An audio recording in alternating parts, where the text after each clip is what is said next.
Narração de livro elaborado por Cristiane Batista, Grata. Édipo e a crença. Deleuze e Guattari. Engels homenageou o gênio de Bachofen por este ter sabido reconhecer no mito as figuras do direito materno e do direito paterno, suas lutas e suas relações.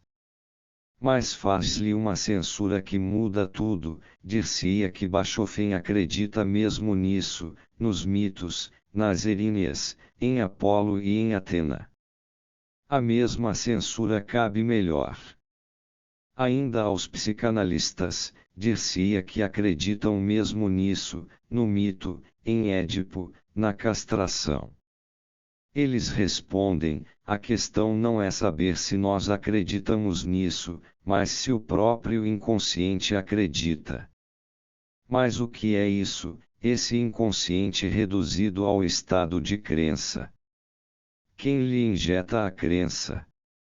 A psicanálise só se tornará uma disciplina rigorosa quando passe a crença entre parênteses, ou seja, quando fizer uma redução materialista de Édipo como forma ideológica.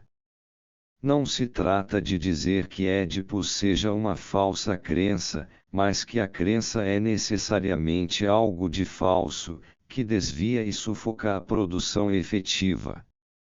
Eis porque os videntes são os menos crentes. Quando reportamos o desejo a Édipo, condenamo-nos a ignorar o caráter produtor do desejo, nós o condenamos a veigos sonhos ou imaginações que são apenas expressões conscientes dele, nós o reportamos a existências independentes, o pai, a mãe, os progenitores, que ainda não compreendem os seus elementos como elementos internos do desejo. A questão do Pai é como a questão de Deus, nascida da abstração, ela supõe rompido o liame entre o homem e a natureza, entre o homem e o mundo, de modo que o homem deve ser produzido como homem por algo exterior à natureza e ao homem. Sobre isto, Nietzsche faz uma observação semelhante às de Marx ou de Engels: gargalhamos ao ver homem e mundo colocados um ao lado do outro, separados tão só pela sublime presunção da palavrinha e totalmente distinta é a coextensividade, a coextensão do homem e da natureza, movimento circular pelo qual o inconsciente, permanecendo sempre sujeito, se produz a si próprio e se reproduz. O inconsciente não segue as vias de uma geração em progressão, ou em regressão, de um corpo a outro, teu pai, o pai do teu pai, etc. O corpo organizado é o objeto, e não o sujeito, da reprodução por geração. O único sujeito da reprodução é o próprio inconsciente contido na forma circular da produção. A sexualidade não é um meio a serviço da geração, a geração dos corpos é que está a serviço da sexualidade como autoprodução do inconsciente. A sexualidade não é um prêmio para o ego em troca da sua subordinação ao processo de geração, ao contrário, a geração é que é a consolação do ego, seu prolongamento, a passagem de um corpo a outro, através da qual o inconsciente apenas reproduz a si próprio em si mesmo.